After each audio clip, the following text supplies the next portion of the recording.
selamat pagi teman-teman semua. Kali ini kita akan membahas materi mengenai jenis-jenis penelitian kualitatif. Tapi sebelum itu, saya akan memperkenalkan diri saya. Nama saya Anggriani Eva Dolita Sila, asal kampus dari Institut Agama Kristen Negeri Kupang, Prodi Psikologi Kristen. Saat ini saya berada di kelas A semester 5. Nah, teman-teman, kita langsung saja pada materinya. Apa itu penelitian kualitatif? Menurut Sugiono 2005, penelitian kualitatif adalah penelitian yang digunakan untuk meneliti pada kondisi objek alamiah, di mana peneliti merupakan instrumen kunci. Penelitian ini berangkat dari data, memanfaatkan teori yang ada sebagai bahan penjelas, dan berakhir dengan sebuah teori.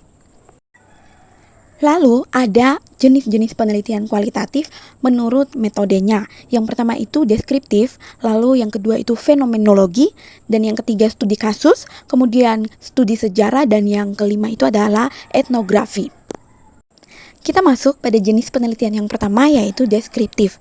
Metode ini merupakan penelitian yang berusaha untuk mendeskripsikan suatu gejala, peristiwa, kejadian yang terjadi pada saat sekarang. Menurut Sujana dan Ibrahim 1989 halaman 65. Penelitian deskriptif merupakan metode penelitian yang utama bertujuan untuk menjelaskan objek yang diteliti. Dengan kata lain, metode ini berfungsi untuk memahami berbagai karakteristik, fenomena, atau peristiwa yang terjadi secara teliti dan menyeluruh. Lalu, ada pun karakteristik penelitian dari metode deskriptif ini. Yang pertama, menggambarkan fenomena secara detail. Lalu, tidak ada manipulasi variabel. Kemudian, bersifat observasional. Lalu, analisis deskriptif, menggunakan data kuantitatif dan kualitatif. Kemudian, yang terakhir adalah hasilnya tidak dapat digeneralisasi. Nah teman-teman, ini dia contoh dari penelitian yang menggunakan metode deskriptif. Contohnya dengan judul Gaya Hidup Konsumtif sebagai Dampak Adanya Online Shop di Kalangan Mahasiswa Sosiologi Angkatan 2021. Oke teman-teman, kalau teman-teman ingin membaca lebih lanjut, nanti saya akan memberikan referensinya pada akhir dari video ini. Kemudian kita masuk pada jenis penelitian metode fenomenologi. Nah, fenomenologi adalah suatu tradisi dalam penelitian kualitatif yang berlandaskan pada filsafat atau psikologi, serta tekanan pada pengalaman hidup manusia. Pendekatan fenomenologi ini memanfaatkan pengalaman hidup sebagai sarana untuk memperoleh pemahaman yang lebih mendalam tentang konteks sosial, budaya, politik, atau sejarah di mana pengalaman tersebut berlangsung. Dari berbagai cabang penelitian kualitatif, terdapat kesepakatan mengenai tujuan untuk memahami subjek penelitian, yaitu dengan melihat dari perspektif mereka, yang merupakan suatu konstruk dalam penelitian. Adapun karakteristik dari metode fenomenologi ini, yaitu deskriptif, reduksi, esensi, intensionalitas, dan fokus pada pengalaman subjektif. Teman-teman, ini merupakan contoh penelitian metode fenomenologi dengan judul Studi Fenomenologi tentang Behavior Pattern Mahasiswa Akuntansi, Serupa atau Tak Samakah. Nah, contoh yang kedua yaitu relevansi proses pembelajaran mata kuliah instrumen pilihan wajib piano dengan tujuan kurikulum FPBS UPI. Jadi teman-teman, nanti kalau teman-teman akan lebih ingin membaca atau mengetahui lebih lanjut, yang tadi sudah saya katakan bahwa referensinya akan saya berikan pada akhir dari video ini. Oke, kita masuk pada jenis penelitian yang ketiga yaitu studi kasus.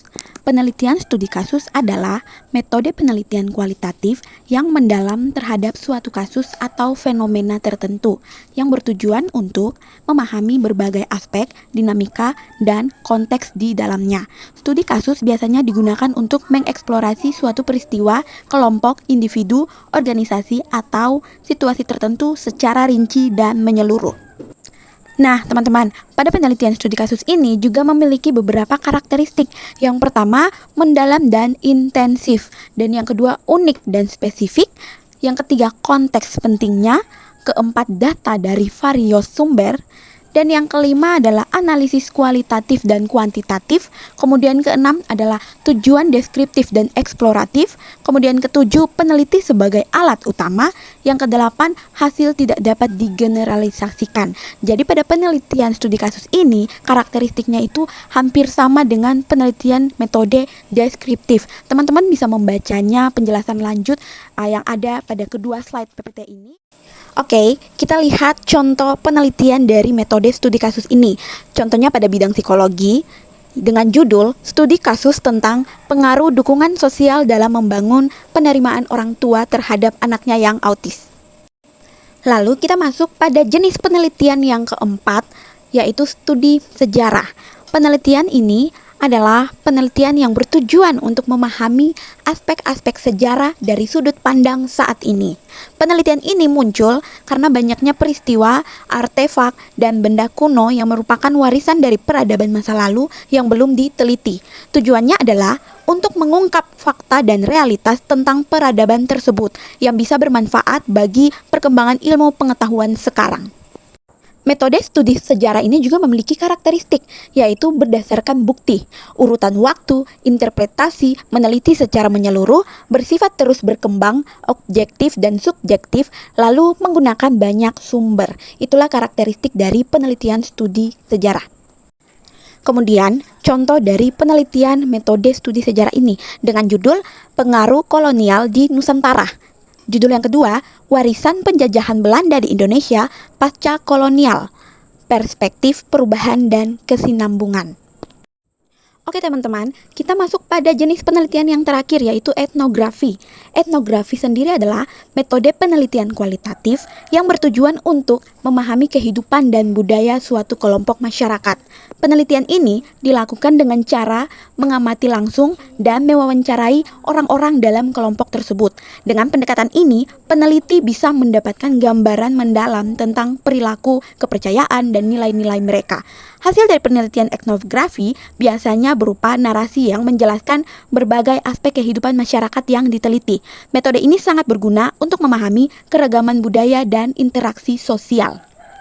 Kemudian, adapun karakteristik penelitian metode etnografi ini, yaitu deskripsi mendalam, observasi partisipatif, data kualitatif, detailnya spesifik, eksplorasi sosial, dan holistik. Oke, contoh penelitian dengan metode etnografi. Ini contohnya dengan judul Pelestarian Nilai-Nilai Kearifan Lokal dalam Upacara Adat Ngalaksa untuk Membangun Karakter Bangsa.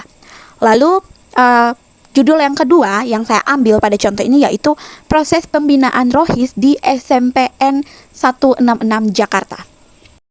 Oke baik teman-teman, sekian materi yang dapat saya sampaikan pada video kali ini. Terima kasih ya yang sudah menonton sampai habis. Kurang lebihnya mohon dimaafkan. Semangat belajar, semangat berjuang untuk kita semua dalam mencapai cita-cita kita. Salam Trisula.